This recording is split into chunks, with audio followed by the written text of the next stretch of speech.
Alright, and welcome back to my channel. This is my Honda CBR 900RR 1997. I bought it salvaged and looks a lot better than what it did when I bought it. Did some paint and some much needed repairs and replacement of parts to get it roadworthy again, at least for the way I feel comfortable on it. Still got a lot of work to do this winter, which is why I'm starting this video.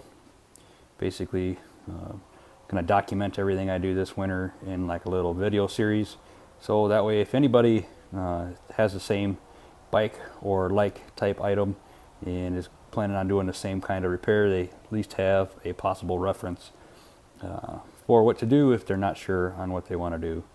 So needless to say, just going to do a quick walk around on my bike so I can see or remember what it was at before I started.